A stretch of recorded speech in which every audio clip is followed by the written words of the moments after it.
Something changes when your company grows past a certain size. It's not gradual, it's not subtle, and it feels like a gear shift. And if you miss it, everything starts to grind. I've seen it over and over in the CEOs I work with, but I first saw it years earlier, underwater on a nuclear submarine.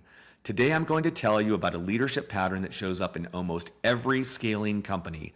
It explains why the things that made you successful as a founder start to break down after Series A, why being heads down on the work stops being enough, why your culture starts to dilute even when you're working harder than ever. The real story isn't about LinkedIn, although we'll talk about that. It's about a much bigger shift in how you lead, from doing the work to amplifying it. And most CEOs don't see it until they're already stuck.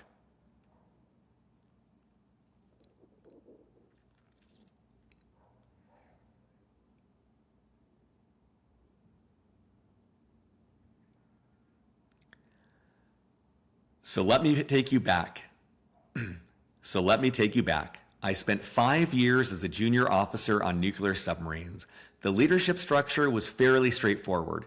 You had 10 junior officers. Above them, you had 3 department heads. Above them, you had 1 executive officer. And above him was the head honcho, the commanding officer.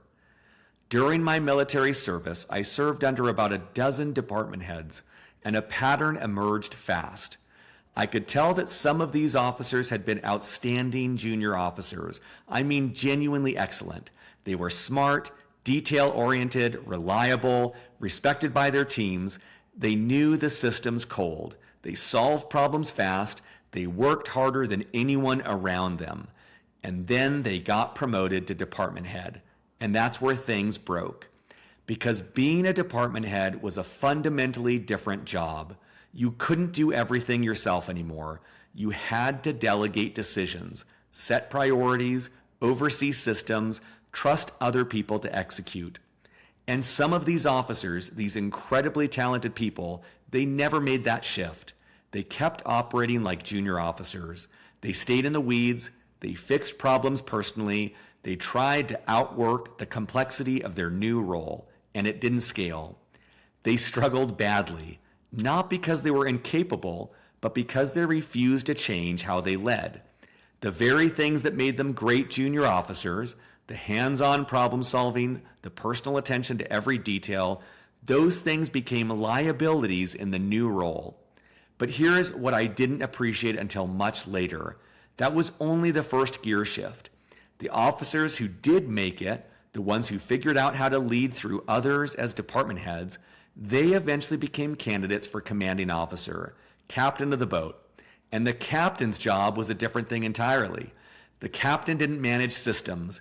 The captain didn't solve operational problems. The captain set the course. The captain was the one who decided where the ship was going, communicated that vision to every single person on board, and built a culture where 130 sailors could make the right decisions without the captain in the room. The captain was also the face of the boat, to the admiral, to the squadron, to the families waiting on the pier. The captain's job was to represent what this crew stood for, to the outside world and to the crew itself. And the captains who were great at it, they weren't the ones who knew every valve and every system better than the junior officers. They were the ones who could walk into a room and every person in that room knew the mission, trusted the plan, and believed in where they were headed. That's 3 completely different jobs. Junior officer, do the work. Department head, lead the people doing the work. Captain, set the direction, shape the culture, and represent it to the world. I watched it happen again and again, and I remember thinking even then that this had to show up in other places too. It took me years to realize where.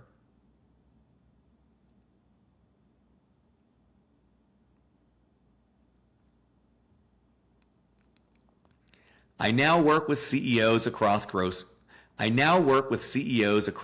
stages, and the same pattern shows up almost identically. The breakpoint is consistent. It usually happens somewhere between 20 and 50 employees. At 20 employees or fewer, a CEO can still be everywhere.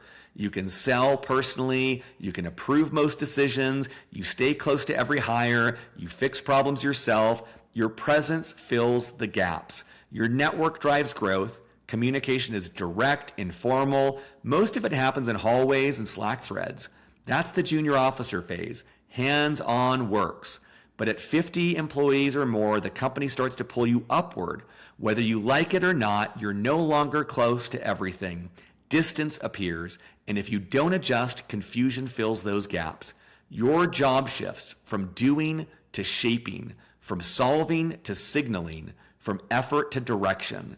And this is where a lot of CEOs stall, because the skills that got them here, the hustle, the personal touch, the ability to outwork everyone, those skills start working against them. Now here's where most CEOs get stuck. Most post-Series A CEOs I talk to are heads down. They're doing the work, they're in the product, in the hiring, in the fundraise, and honestly, that's gotten them this far. But here's what starts to break down. When you had 15 people, you could walk into a room and everyone knew what mattered. They knew the mission, they knew the priorities, they knew the culture, because they absorbed it from you directly every day. At 50 people, that doesn't work anymore. At 100 people, it's impossible. At 200, you're not even a rumor to half the company. The work doesn't stop mattering, but the work alone stops being enough, because you can't do brilliant work that nobody sees, nobody understands, and nobody can repeat. This is the amplification problem, and it shows up everywhere. Your culture starts to dilute because new hires are learning it secondhand, or not at all. Your priorities get lost in translation because you said it once in a leadership meeting and assumed it cascaded. Your team is making decisions based on what they think you'd want, and they're guessing wrong. The fix isn't working harder. You can't outwork this. The fix is building amplification channels, ways to multiply your voice, your values, and your vision across a company that's growing faster than your calendar can keep up with. Part of that is delegation, putting the right leaders in place and trusting them to carry the message. Part of it is finding new communication tools to extend your reach. Part of it is increasing the repetition of key points until you're sick of saying them, and then saying them again because your newest hire hasn't heard it once. And yes, part of it is LinkedIn. Not because LinkedIn is a magic bullet, but because it's one of the few channels where your internal team, your candidates, your investors, and your market all see the same message at the same time. The question isn't, should I be posting on LinkedIn? The question is, how am I amplifying what matters, and is it working?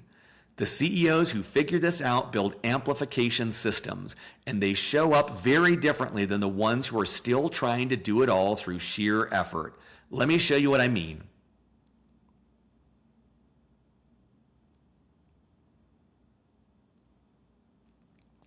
I'm going to walk you through 4 leaders I've observed closely. I'm going to anonymize each of them. No names, no company names. But these are real people running real companies, and each one illustrates a different version of what this shift looks like in practice. 4 shifts, 4 leaders. Let's get into it.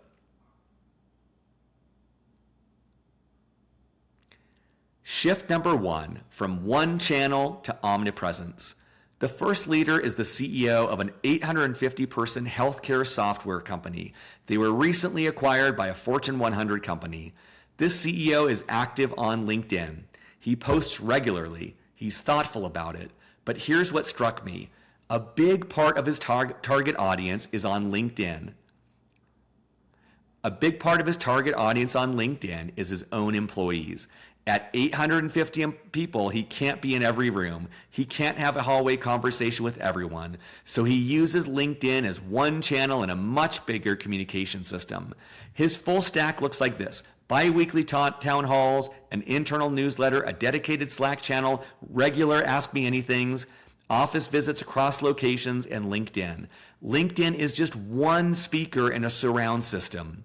He uses it to reinforce vision, celebrate wins, signal values, but it works because it's layered on top of 5 or 6 other channels that are all saying consistent things. And that's the shift.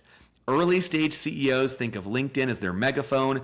Post-Series A Post-Series A CEOs think of LinkedIn as one piece of a communication architecture. No single channel reaches everyone. That's fine.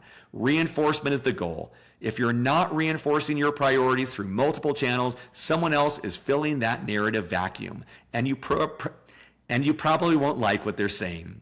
Apply it. So let me pause here and ask you to think about this for your own company. Beyond LinkedIn, how many channels are you using to reach your team consistently? Not occasionally, consistently.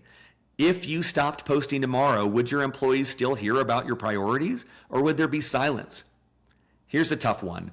Does your external message match what your team hears internally? Because your employees are reading your LinkedIn too. And if what you're saying publicly doesn't match what they're experiencing day to day, that gap erodes trust faster than anything. And when was the last time you reinforced the same message in 3 different channels in 1 week? Not 3 different messages, the same message 3 times in 3 places. If you can't answer that, that's your starting point. Shift number 2, from likable to polarizing. The second leader is the CEO of a 220-person company in the education space. They've raised about $35 million in funding, and here's the stat that matters. 162% headcount growth over 2 years. This CEO is polarizing, unapologetically so. He talks constantly about their hustle culture, how hard their team works, how they want people who grind, and he doesn't just do this himself. He has his entire leadership team doing the same thing on LinkedIn. Now, does that turn people away? Absolutely, that's the point. He's got a strong culture, and he only wants people who know exactly what they're signing up for. When you're growing at 162% headcount growth, you don't need more applicants. You need a filter.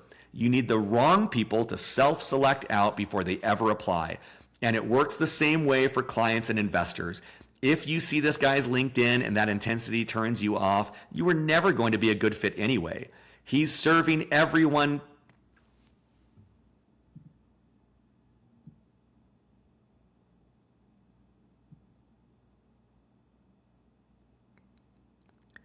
He's saving everyone time.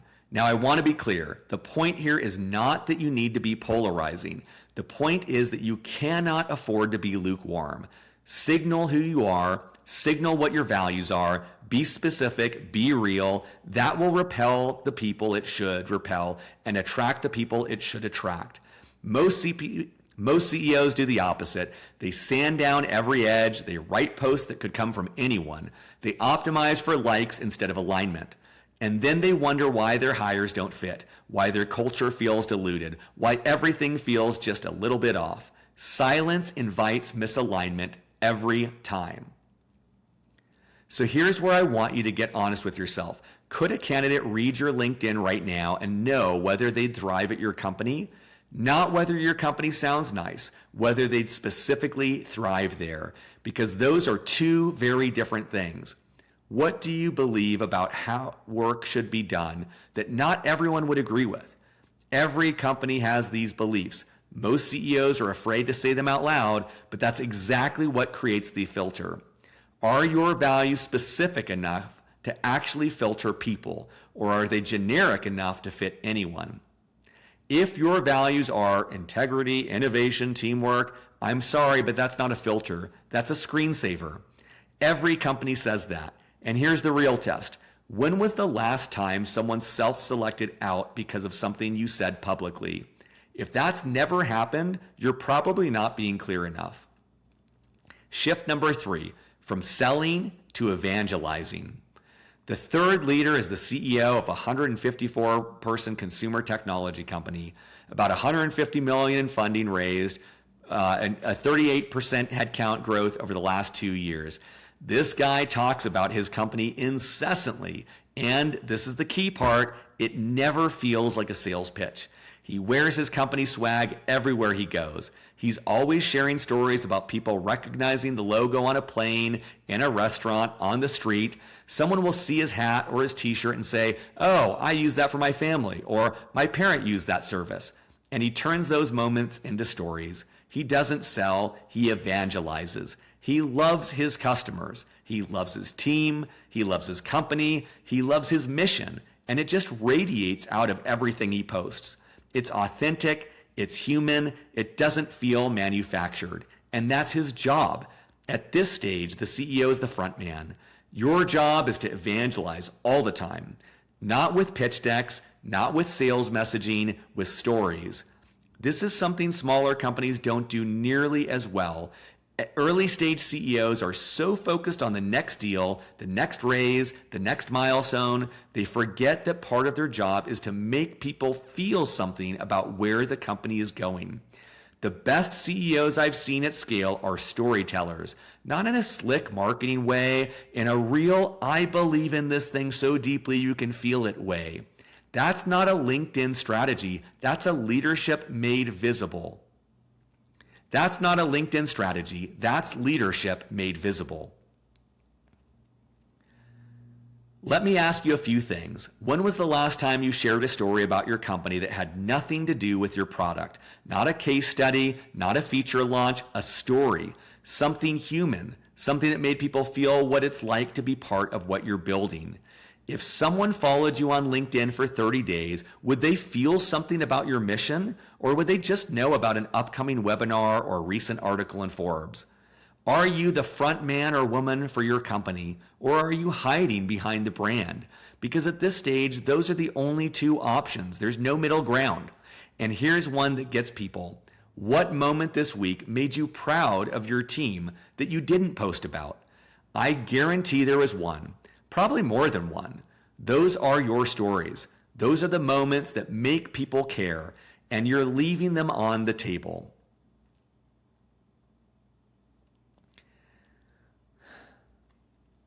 Shift number 4, from posting to recruiting. The fourth leader is the chief clinical officer of a 3,000 person healthcare company, 25% headcount growth over 2 years. This leader has become his company's single number one recruiter through LinkedIn. Think about that. 3,000 employees, a dedicated recruiting team, and this one executive is outperforming all of it through his personal LinkedIn presence. Here's what he posts about: the mission and why it matters, team spotlights, celebrations of his people, honest reflections on where he's making mistakes and what he's learning as a leader, what their culture is actually like day to day. And this is critical context. In his industry, there's a massive talent shortage. Everyone is competing for the same limited pool of candidates. It's an arms race. There simply aren't enough qualified people to go around. But he's laying the groundwork. He's showing what their team is like, what he's like as a leader, what kind of leaders he's cultivating underneath him.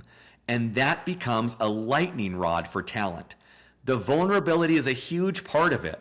When a senior leader says publicly, here's where I got it wrong, here's what I'm learning, that signals psychological safety in a way that no careers page ever could. The shift here is to stop posting for customers and start posting for the people you want to hire 2 years from now. Your best future employees are watching your LinkedIn right now, forming opinions about whether they'd want to work for you. What are they finding?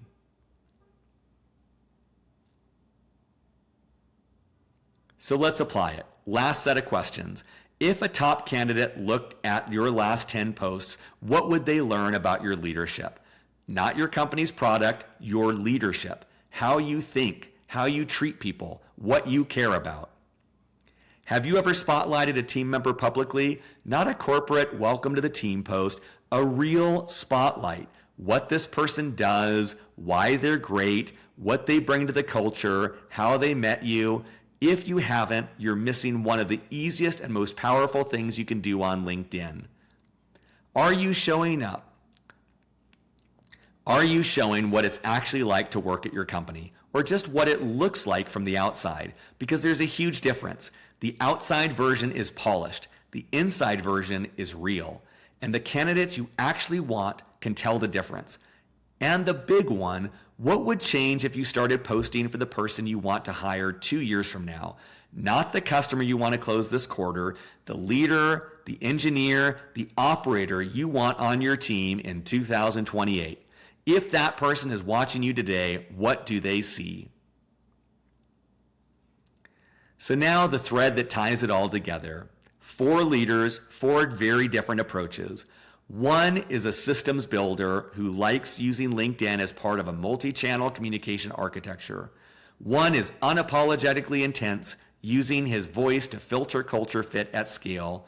One is a natural evangelist, turning everyday moments into stories that make people care.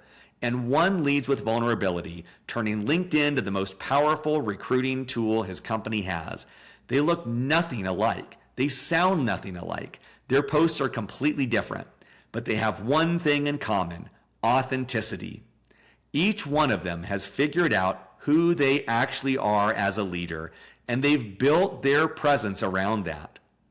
Not around what performs well, not around what gets likes, not around some template they found online. Now look, there is a system behind great executive presence on LinkedIn. There are frameworks, there are diagnostics, there are strategies that work. I use them every day in my work, but none of it matters if the message isn't real. The playbook helps you uncover what to say and how to say it, but the quote what always comes down to who you actually are as a leader, what you actually believe, what you're actually building. Authenticity isn't a tactic, it's a prerequisite.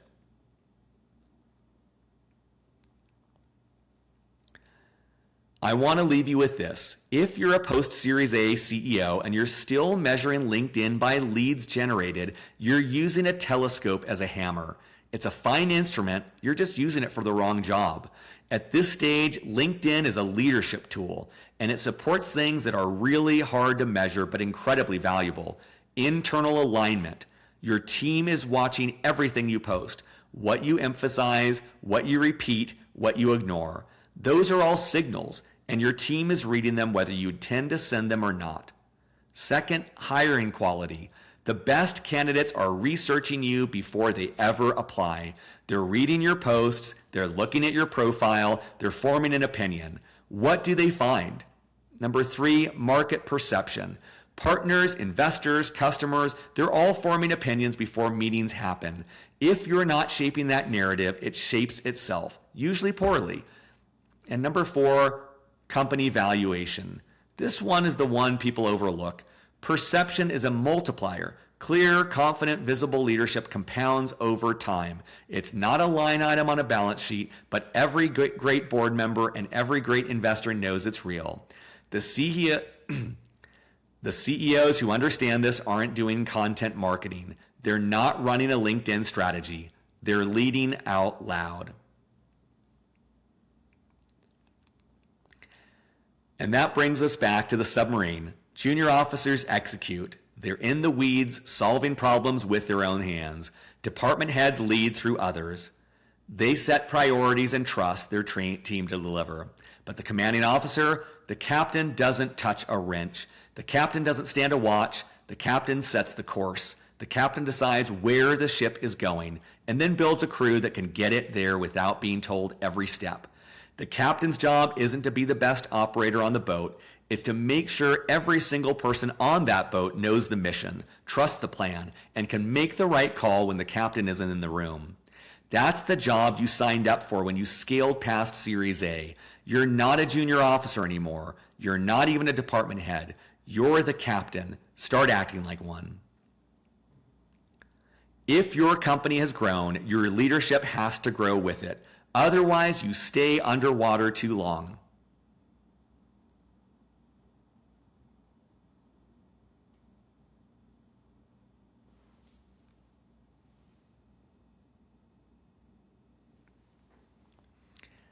I'm Justin Nassiri, and this is Cultivating Executive Presence. Join us next week for our next episode.